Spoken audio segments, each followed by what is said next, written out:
Hello दोस्तों, कैसे हैं आप। आपका स्वागत है हमारे इस चैनल पे जिसका नाम है द विजडम टॉक्स। आज हम बात करने वाले हैं फाइनेंशियल लिटरेसी के बारे में। अगर आप पैसों को लेकर परेशान हैं तो ये वीडियो आपको ज़रूर देखना चाहिए। फाइनेंशियल लिटरेसी या वित्तीय साक्षरता का मीनिंग होता है कि आपको मनी कैसे काम करती है, कैसे मनी को हैंडल किया जाता है और मनी के क्या बेसिक कंपोनेंट्स होते हैं ये आपको पता हो। आपने मनी से रिलेटेड अगर कोई आर्टिकल पढ़ा हो या न्यूज़ देखी हो तो शायद ये शब्द आपने पहले भी सुना हो, मगर इसका आसान मतलब मैं आपको आज की इस वीडियो में समझाने वाला हूँ। फाइनेंशियल लिटरेसी का जो गोल है वो ये है कि एक आम इंसान को कुछ बेसिक फाइनेंशियल कॉन्सेप्ट सिखाए जाएं ताकि वो खुद के पैसे को अच्छे से हैंडल कर पाए और एक बेटर लाइफ अपने लिए बना पाए। एक बेटर लाइफ के लिए जो फाउंडेशन चाहिए होता है वो है इनफ मनी, यानी इतना पैसा कि आपको कम से कम पैसे की फ़िक्र तो अपने जीवन में ना करनी पड़े। और सच मानिए, एक बार आप इसे जानकर अपने जीवन में अपना लेंगे तो बहुत ही जल्द आप पैसों की चिंता से मुक्त हो जाएंगे। अब इस स्पेस में भारत की स्थिति क्या है ये भी आपको जान लेनी चाहिए। ज़्यादातर सर्वे में यह पाया गया है कि भारत में फाइनेंशियल लिटरेसी का स्तर काफ़ी कम है। 2014 में स्टैंडर्ड एंड पुअर द्वारा किए गए एक सर्वे में पाया गया कि 76% of adult Indians basic fundamental planning नहीं जानते। उन्हें नहीं पता कि कैसे उन्हें पैसे को आज मैनेज करना है ताकि आगे चलकर जब वो कमाने में असमर्थ हो जाएं तो भी वे बिना किसी कॉम्प्रोमाइज़ के अपनी ज़िंदगी जी पाएँ या किसी भी इमरजेंसी या अप्रिय घटना में खुद को संभाल पाएँ और अपनी रिटायरमेंट प्लानिंग कर पाएँ। ज़्यादातर सैलरी क्लास लोग आने वाले पेचेक के भरोसे ही जीते हैं। जैसे ही सैलरी आती है उसमें से वे सारे बिल्स भरते हैं, सारी ईएमआईज़ पे करते हैं और बाकी के सारे खर्चे कर लेते हैं। जैसे जैसे मंथ एंड आता है उनका अकाउंट भी खाली होने लगता है और फिर नए महीने की सैलरी पे वो डिपेंड हो जाते हैं। तो क्या ये बिहेवियर वाकई गलत है? कुछ हद तक हाँ। मैं जानता हूँ कि जो बिल्स और ईएमआईज़ आपको भरने हैं वो तो आपको भरने ही पड़ेंगे और बाकी खर्चे भी, मगर इस सब में जो एक बहुत ज़रूरी काम आप नहीं करते हैं वो है हर महीने अपनी अर्निंग्स का कुछ पार्ट सेव करना और उसे अपने बेहतर भविष्य के लिए इन्वेस्ट करना। ऐसा नहीं है कि लोगों के पास सेविंग्स नहीं है, पर वो सेविंग्स उतनी नहीं है जितनी वो हो सकती थी या होनी चाहिए थी।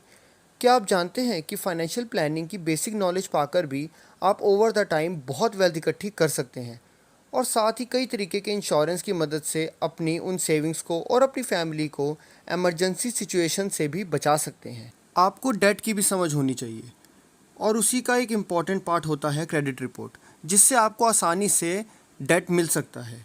मगर 2017 में क्रेडिट सुधार द्वारा किए गए एक सर्वे में, जिसमें कई बड़े शहरों में से 1500 लोगों के साथ सर्वे कंडक्ट किया गया था, ये सामने आया कि 53% लोगों को नहीं पता कि क्रेडिट ब्यूरोज क्या होते हैं और 85% लोगों को अपना क्रेडिट स्कोर तक नहीं पता था, जो कि आज बहुत ज़रूरी हो गया है। उसके बिना कोई भी फाइनेंशियल इंस्टीट्यूशन आपको लोन या क्रेडिट नहीं देगा। क्या आपको अपना क्रेडिट स्कोर पता है? अगर नहीं तो एक बार चेक ज़रूर कीजिए। हो सकता है जिस लोन या क्रेडिट कार्ड के लिए आपने अप्लाई कर रखा है वो आपके क्रेडिट स्कोर की वजह से ही अप्रूव नहीं हो रहा है। और अगर आपका क्रेडिट स्कोर बहुत लो है तो जल्द ही इसको सुधार लीजिए। ये आपके आने वाले समय में बहुत काम आने वाला है।